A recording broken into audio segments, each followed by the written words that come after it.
प्यारे बच्चों, आशा व प्रार्थना है कि आप सब स्वस्थ, प्रसन्न व जोश भरे हैं। बहुत खूब। तो चलिए आज आपकी हिंदी पाठ्य पुस्तक में से अगला पाठ अर्थात पाठ 14 देवताओं का अंचल कुल्लू पढ़ते हैं। It means valley of the gods Kullu. Kullu is a city in Himachal Pradesh. So let's know about it. इस पाठ के लेखक हैं श्री सच्चिदानंद हीरानंद वात्स्यायन अज्ञेय। तो पहले हम इनके विषय में पढ़ते हैं। पृष्ठ संख्या 110। सच्चिदानंद हीरानंद वात्स्यायन अज्ञेय का जन्म 7 मार्च 1911 को उत्तर प्रदेश के देवरिया जिले के कुशीनगर नामक गांव में हुआ था। वे प्रसिद्ध लेखक, कवि और उपन्यासकार थे। उन्हें वर्ष 1964 में साहित्य अकादमी पुरस्कार, वर्ष 1979 में कितनी नावों में कितनी बार के लिए ज्ञानपीठ पुरस्कार, वर्ष 1983 में भारत भारती पुरस्कार सहित कई पुरस्कारों से सम्मानित किया गया। उनकी मृत्यु 4 अप्रैल 1987 को हुई थी। तो अब हम पाठ का परिचय पढ़ते हैं। पाठ 14 देवताओं का अंचल कुल्लू, पृष्ठ संख्या 107। इस यात्रा वृतांत के माध्यम से लेखक ने कुल्लू के भव्य प्राकृतिक सौंदर्य, वहाँ के लोगों के रहन सहन, धार्मिक आस्थाओं, विश्वासों, रीति रिवाजों, प्रसिद्ध मंदिरों तथा अन्य दर्शनीय स्थानों का वर्णन किया है। कुल्लू का नाम देवताओं का अंचल वैली ऑफ द गॉड्स इसलिए पड़ा क्योंकि यहाँ असंख्य देवी देवता और विभिन्न ऋषि मुनि यहाँ के आदिम निवासियों द्वारा पूजे जाते थे। आगे है गुरुदेव रविंद्रनाथ टैगोर का कथन। आस्था वह पक्षी है जो सुबह के अंधेरे में भी उजाले का अनुभव कर लेता है। अति सुंदर। इसमें आस्था अर्थात परमात्मा पर विश्वास की शक्ति को बहुत अच्छी उदाहरण द्वारा समझाया गया है। गुरुदेव का कथन है कि जिस प्रकार पक्षी सुबह के अंधेरे में जान लेता है कि अब उजाला अर्थात सुबह होने वाली है, उसी और स्वयं जगकर दूसरों को भी अपनी चहचहाहट से जगा देता है, उसी प्रकार प्रभु में आस्था रखने वालों को सुबह के अंधेरे में भी उजाले का एहसास होता रहता है। अर्थात प्रभु कृपा से जीवन के संकटों को चीरकर सुखों की सुबह अवश्य होगी। प्रभु पर आस्था रखने वालों को इस बात का पूर्ण विश्वास रहता है। अब पाठ पढ़ते हैं। यहाँ से देवताओं का अंचल आरंभ होता है। इसका बड़ा बढ़िया प्रमाण यह मिला कि मानवों की सृष्टि मोटर को देवताओं की सृष्टि मानव के पीछे पीछे चलना पड़ा। तो यहाँ पे मानवों की सृष्टि का मतलब मनुष्य द्वारा निर्मित, सृष्टि का मतलब होता है निर्माण करना। तो मनुष्य द्वारा निर्मित क्या है? मोटर गाड़ियाँ किसने बनाई? मनुष्य ने। और देवताओं की सृष्टि कौन है? मानव, हम मनुष्य। तो सृष्टि मतलब बनाने वाले। तो हमारा सृजन किसने किया? हमें किसने बनाया? देवताओं ने। तो मानव, तो इसके पीछे पीछे चलना पड़ा। अर्थात यहाँ पर जिस स्थान पर अब इस समय लेखक हैं, वहाँ पर मोटर गाड़ी के स्थान पर मनुष्य मतलब पैदल ही चलना पड़ता है या बहुत धीरे से गाड़ी को वहाँ पे चलाना पड़ता है और किसी मनुष्य को वहाँ पे फॉलो करना पड़ता है। मंडी से कुल्लू प्रदेश में जाते हुए व्यास नदी को रस्सी के झूलना पुल मीन्स झूले जैसा पुल जो रस्सियों से बना हुआ है, मतलब हिलता रहता है, झूले जैसा पुल से पार करना पड़ता है। उस पर से लारी मतलब गाड़ी का जाना काफ़ी खतरनाक है। लारी 4 मील की रफ्तार से तेज ना चले, इसका प्रबंध यह किया गया है कि पुल का चौकीदार अपनी पीठ पर एक तख्ती टांगे जिस पर बड़े बड़े अक्षरों में लिखा रहता है 4 मील रफ्तार। मतलब यदि गाड़ी कोई चलाता भी है उस पुल से तो उसकी जो स्पीड होगी क्या होगी, 4 मील प्रति घंटा। इस आदमी के पीछे पीछे इसी की चाल से चलो। तो ये उसके पीछे जो पीछे एक तख्ती लगी हुई है तो उसके ऊपर ये लिखा रहता है। आगे आगे चलता है तो वो जो मनुष्य है, जो चौकीदार है, वो अपने पीठ पर ये तख्ती टांग कर आगे आगे चलता है और मोटर उसके पीछे चलती है।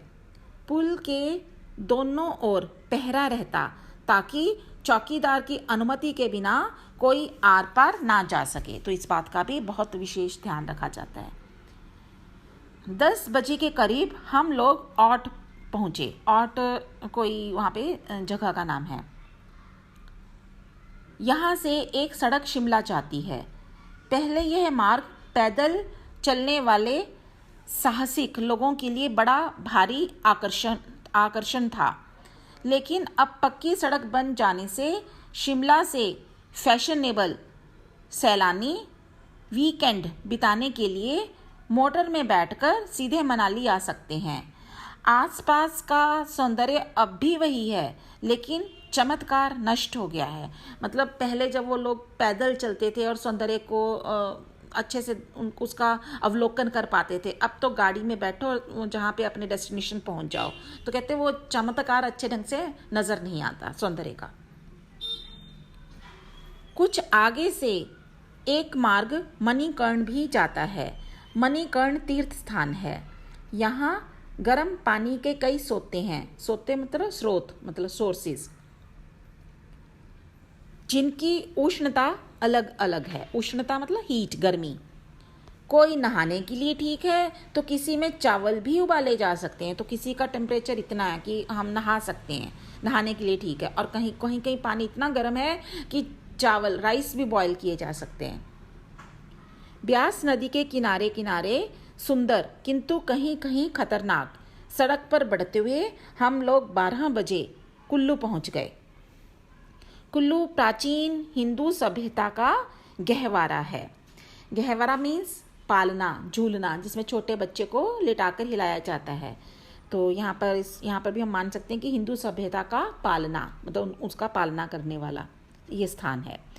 यहाँ प्रत्येक कस्बे और ग्राम के अपने अपने देवता हैं जो अपने अपने मंदिरों में बैठे हुए लोगों की पूजा पाते हैं और साल में एक बार अपने अपने रथों में बैठकर कुल्लू के रघुनाथ मंदिर में प्रतिष्ठित राम की उपासना के लिए जाते हैं। तो जो प्रत्येक कस्बे और ग्राम के जो उनकी जो मान्यता के अनुसार उन्होंने अपने जिन देवता को वो मानते हैं, उनके हर कस्बे और गांव में मंदिर बने हुए हैं और वहाँ पे उनकी पूजा की जाती है। पर जब साल में एक बार ये सब अपने अपने रथों में, ये सब देवी देवता, अलग अलग गाँव के जो देवी देवता हैं, वो सब एक अपने अपने रथों में बैठकर कहाँ पे पहुँचते हैं, रघुनाथ मंदिर में। कुल्लू का जो रघुनाथ मंदिर है वहाँ पहुँचते हैं और वहाँ पर भगवान राम की जो वहाँ पे जो भगवान राम प्रतिष्ठित हैं उनकी उपासना की जाती है। वहाँ पर सैकड़ों देवी देवताओं और उनके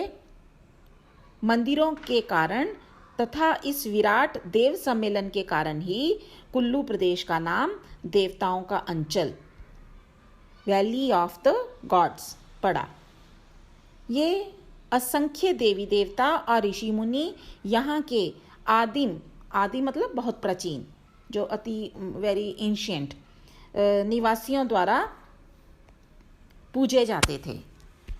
यहाँ पर दशहरे के दिन विजयी राम का उत्सव होता है, जिसमें आसपास के सब देवी देवता रथों में बिठाकर लाए जाते हैं। इस विराट उत्सव में ऐसा सुनने में आता है हजार की संख्या तक देवता शामिल होते हैं। कुल्लू प्रांत में व्यास कुंड तथा व्यास मुनि, विशिष्ट आदि ऋषि मुनियों के स्थान हैं। पांडवों के मंदिर हैं। भीम की पत्नी हिडिंबा देवी भी पूजी जाती हैं और सबसे बढ़कर महत्वपूर्ण बात यह है कि वहाँ पर मनु ऋषि यानी मनु भगवान का भी एक मंदिर है। बच्चों, मनु मीन्स जो सनातन धर्म के अनुसार मनु संसार के प्रथम योगी पुरुष थे। शायद भारत में यह एकमात्र स्थान है जहां मानवता का यह स्वयंभू आदिम प्रवर्तक मंदिर में प्रतिष्ठित होकर पूजा जाता है। मतलब स्वयंभू मतलब अपने आप होने वाले। तो ये यदि आदि पुरुष हैं तो इसका मतलब आदि योगी पुरुष हैं, तो इट मीन्स ये अपने आप ही हुए हैं। तो इनके बाद संसार की रचना हुई। तो आदि मतलब अति प्राचीन, प्रवर्तक मतलब ओरिजिनेटर। तो इनका जो ये ओरिजिनेटर हैं संसार के, तो इनका जो मंदिर है यहाँ पर कुल्लू में ऐसा माना जाता है कि यहाँ पर यह एकमात्र स्थान है जहाँ पर इनकी मंदिर में पूजा की जाती है। दशहरे के अवसर पर यहाँ बड़ा भारी मेला भी लगता है। साल भर का व्यापार प्रायः इस एक दिन में ही हो जाता है। बाहर से आए हुए यात्रियों के लिए बनी हुई देशी अंग्रेज़ी दुकानों और कुछ होटलों या पंसारी हाट का मतलब भी दुकान ही होता है की बात अलग है। इसलिए यहाँ पर ग्राहक और विक्रेता दोनों ही बड़ी उमंगें लेकर आते हैं। रंग बिरंगे कंबल, पट्टू पट्टियाँ, pattu means woollen clothes, pashmina, this is also a type of wool, चरू और अन्य प्रकार की खालें मतलब स्किन, एनिमल स्किन, जैसे रीछ की, मृग की, बाघ की, कभी कभी बर्फ़ के बाघ, स्नो लेपर्ड की तरह तरह के जूते, मोजे, सिली सिलाई पोशाकें, टोपियाँ, बांसुरी, बर्तन, पीतल और चांदी के आभूषण, लकड़ी, हड्डी और सींग की कंघियाँ, देशी और विदेशी कांच, बिल्लौर ऑल्सो मतलब means shining stone like glass, और पत्थर के मनकों के हार, ना जाने क्या क्या चीज़ें वहाँ आती हैं और देखते देखते बिक जाती हैं। मतलब इतनी वहाँ पे गैदरिंग होती है, लोग इतने टूरिस्ट इतने आते हैं कि सब चीज़ें फटाफट बिक जाती हैं। दिन भर में हजारों की संपत्ति हाथ बदल लेती है। हाथ बदला मतलब एक हाथ से दूसरे हाथ में ट्रांसफ़र हो जाना। मतलब अभी संपत्ति मान ले कस्टमर के हाथ में है, उन्होंने चीज़ें खरीद ली, तो वही पैसा जो है, जो मनी है, वो अब जो दुकानदार उसके हाथ में चलेगी। इसलिए यहाँ पर लिखा गया हाथ बदल लेती है। तमाशे होते हैं, नाच होते हैं, गाना बजाना होता है, जगमग रोशनी होती है। तो बहुत अच्छा वहाँ पे यहाँ ये सब सेलिब्रेशन होता है। उस दिन कुल्लू में हम लोग 2 घंटे ठहरे, भोजन किया और फिर लारी में बैठकर आगे बढ़े। लारी मतलब गाड़ी। मनाली देवताओं के अंचल का ऊपरी छोर मतलब किनारा, कुल्लू से 23 मील दूर है। अध बीच में कटराई की बस्ती है। कटराई से चलकर मोटर कलात होती हुई मनाली जा पहुंची। मनाली या मुनाली ने यह नाम मुनाल नामक पक्षी से पाया, जो यहाँ बहुतायत में होता है। तो बर्ड का नाम है मुनाल, तो उसके कारण इस प्लेस का नाम मनाली या मुनाली पड़ा। फेजेंट जाति का हिमालय का यह पक्षी अत्यंत सुंदर होता है। इसके संबंध में यहाँ के लोगों में कई किंवदंतियाँ मतलब सुनी सुनाई बातें, कहानियाँ भी सुनने में आती हैं। लेकिन मैदानी भाग में रहने वाले लोग मनाली को वहाँ के सेबों के कारण ही जानते हैं। सेब और नाशपाती के लिए मनाली शायद संसार में सबसे बढ़िया स्थान है। मनाली की 2 बस्तियाँ हैं।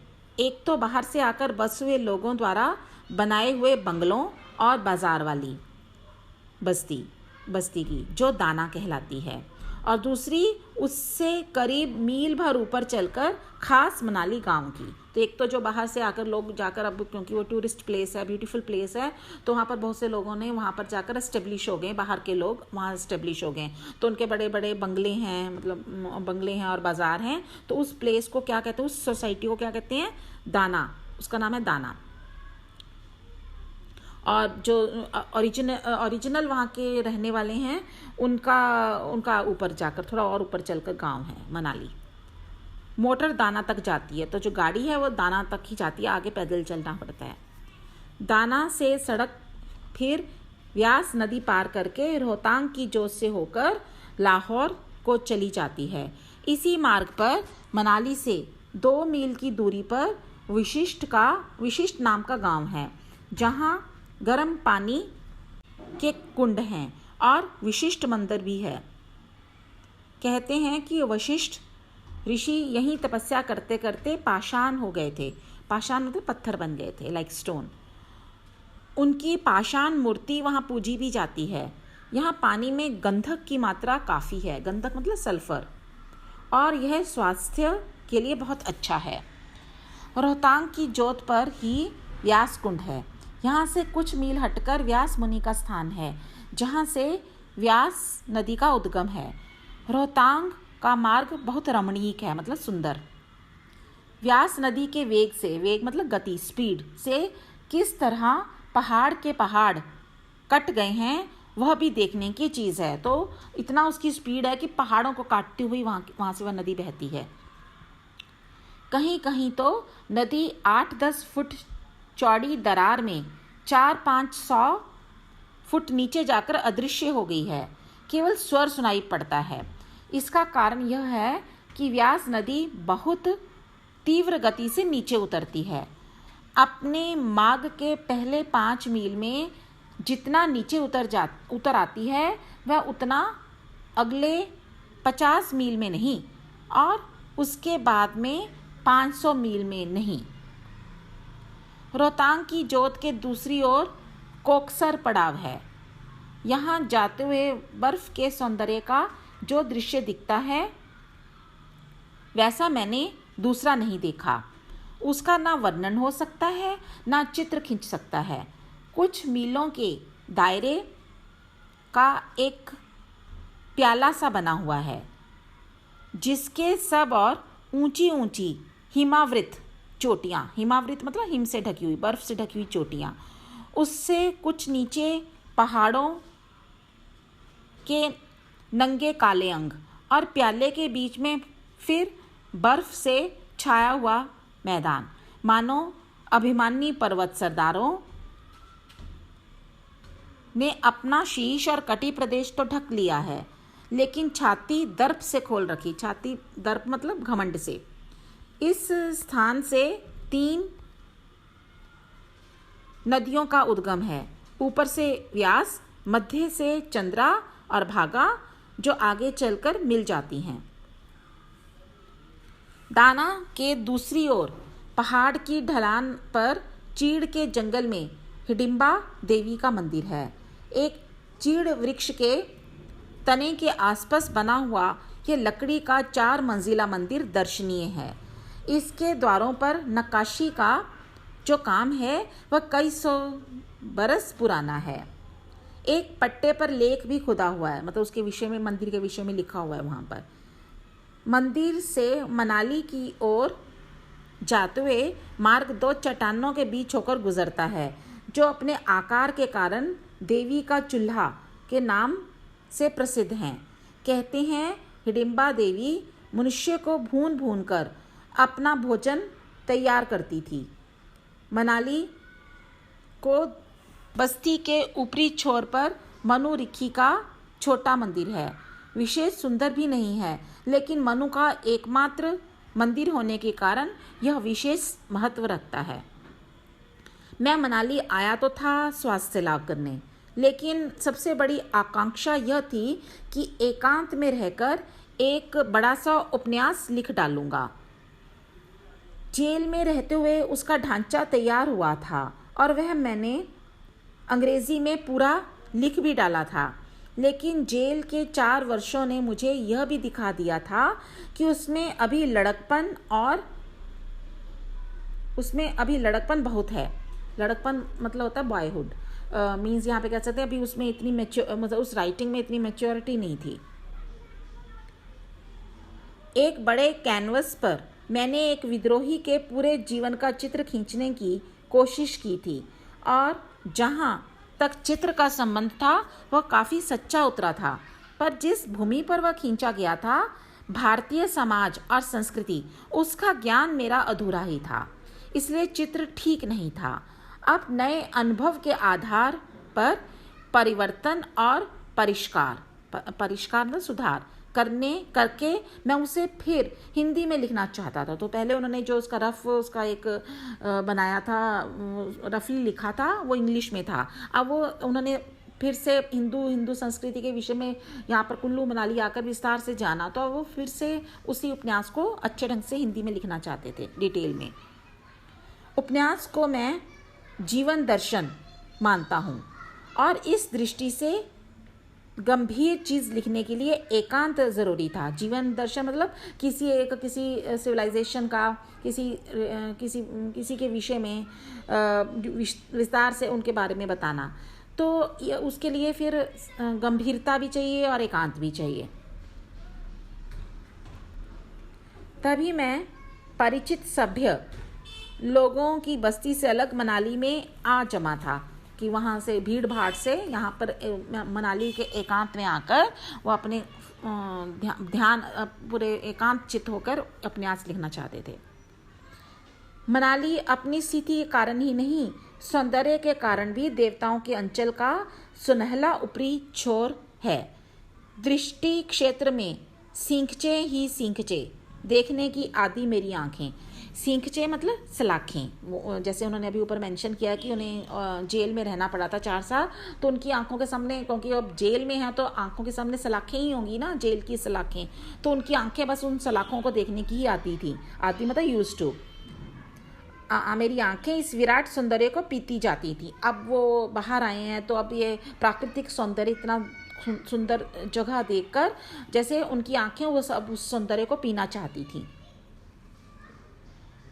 मानो अपने पर विश्वास नहीं कर पाती थी। और अब इतना सौंदर्य देखो ना, यकीन नहीं होता था कि भगवान की इस सृष्टि में इतना सौंदर्य भी है।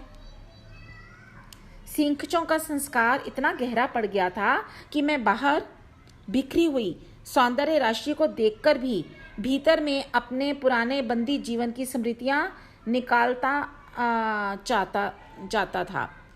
जैसे शाही पोशाक में लिपट कर भी भिखमंगा अपनी फटी हुई और ठिगरों से भूषित गुदड़ी को नहीं भूलता।